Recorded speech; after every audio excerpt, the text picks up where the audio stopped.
I remember the exact moment my world felt smaller than ever. It wasn't anything dramatic. No shouting, no accusations, just a text. A short, cold message from my brother that shattered something deep inside me. "You're not invited to my engagement party. Sorry." I stared at it, phone trembling in my hand.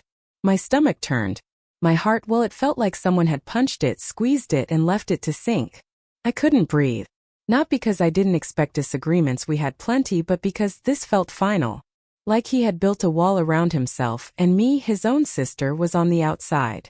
For context, my brother and I grew up inseparable.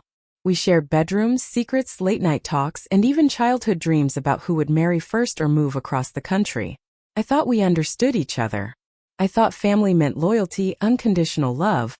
But that text said otherwise. I wanted to respond. I typed, erased, typed again. I wanted to yell.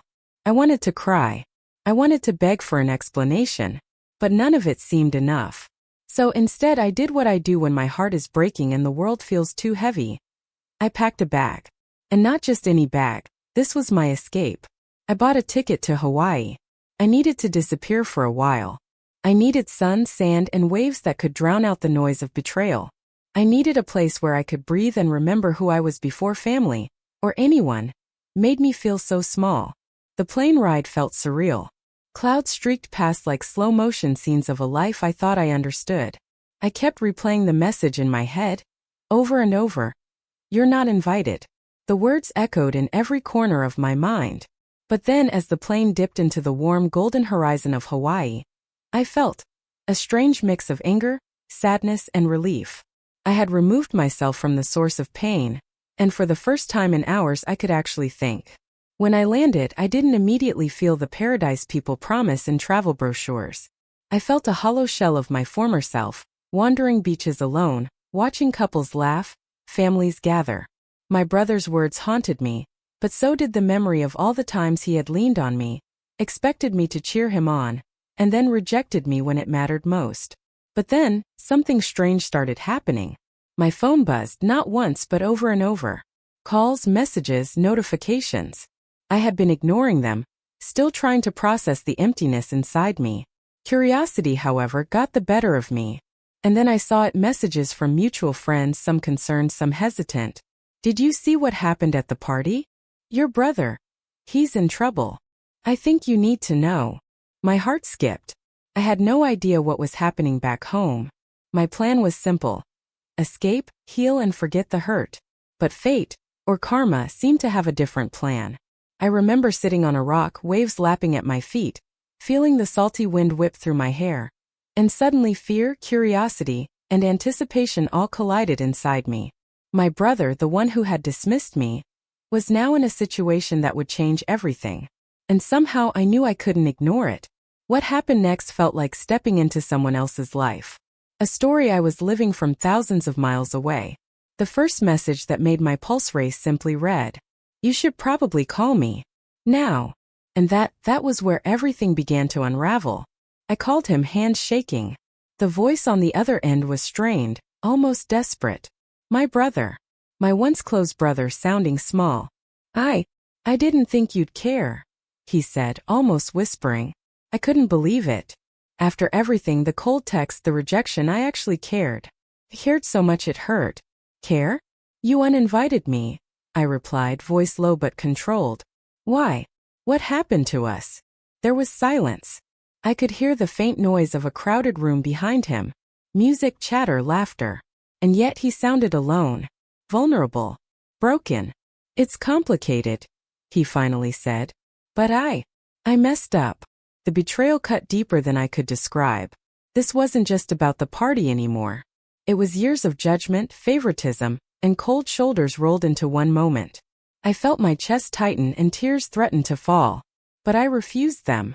I refused to give him that satisfaction, that power over me. Over the next few days, messages poured in. Stories of what happened at the engagement party. Secrets exposed, friendships tested, truths revealed. And each message painted a picture of my brother. Not as the strong, confident man I thought I knew, but as someone fragile, fearful, and exposed. I learned that he had dismissed my presence because he was scared of confrontation. Scared that my honesty would embarrass him in front of friends and family. Scared that his choices would be questioned. And the worst part? He had underestimated me. Every message, every photo, every detail made my heart pound. Not with anger but with clarity. I realized something vital. This wasn't just about a party.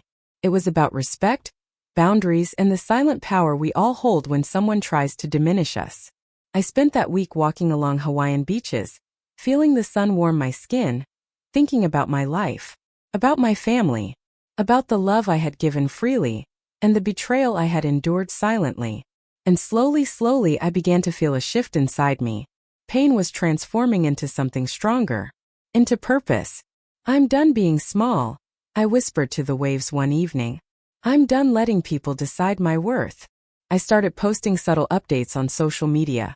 Pictures of sunsets, happy captions about travel, laughter, carefully curated, almost innocently, but the underlying message was clear. I was thriving. I was alive. I was untouchable, even from miles away. And then the calls started again. My brother. But this time his tone had changed. Less desperate, more cautious. Look, he said, voice barely audible over a cafe background. I need to talk. Can you come back? I laughed softly, bitter and sweet at once. Come back? You mean admit you were wrong? Or do you want me to forgive and forget? There was silence. And I realized something essential. Forgiveness wasn't mine to give lightly. It was a choice. Power I could wield. And I had no obligation to rush it. I did come back eventually, but not in the way he expected. Not to apologize, not to be placated. I returned with strength, with confidence, with a presence that made it clear. I was no longer the sister who could be pushed aside. The real turning point happened at our family gathering a few weeks later. My brother had planned a small dinner trying to patch things up. I arrived, calm, composed, and entirely unexpected. He saw me, froze for a second, and I felt the subtle shift in the room. The whispers, the eyes, the realization. I had been underestimated. You made it, he said, attempting a smile. I smiled back, but it wasn't the old naive smile. It was measured, confident. I had stories, lessons, and a quiet power he had never anticipated. I did, I replied softly. And I thrived while you were busy worrying about appearances. The dinner was tense, awkward, and yet strangely liberating. Every word I spoke, every laugh I shared revealed the truth. Betrayal may wound, but it can't destroy someone who chooses strength. Later that night, alone, I reflected on everything that had happened. The hurt, the betrayal, the sense of loss, and then the realization. Revenge isn't always about dramatic gestures. Sometimes the most satisfying justice is simply living your life unapologetically, showing the world, and those who doubted you, that you are unstoppable. My brother eventually apologized. Quietly, sincerely, but I didn't need grand gestures. I didn't need validation. I had already found peace in my own resilience. That's the lesson I learned. That life doesn't always hand us fairness, and people will sometimes hurt us in ways we never imagined. But the way we respond, the choices we make, the strength we embrace, can transform betrayal into empowerment. I'm no longer the sister who gets excluded. I'm the sister who rises. The one who learns, who laughs, who loves, and who knows her worth. And maybe, just maybe, that's the revenge worth more than any party, any apology, or any fleeting satisfaction. Because in the end, the world can't take away the light we carry inside ourselves. And the people who try, well, they often regret underestimating it.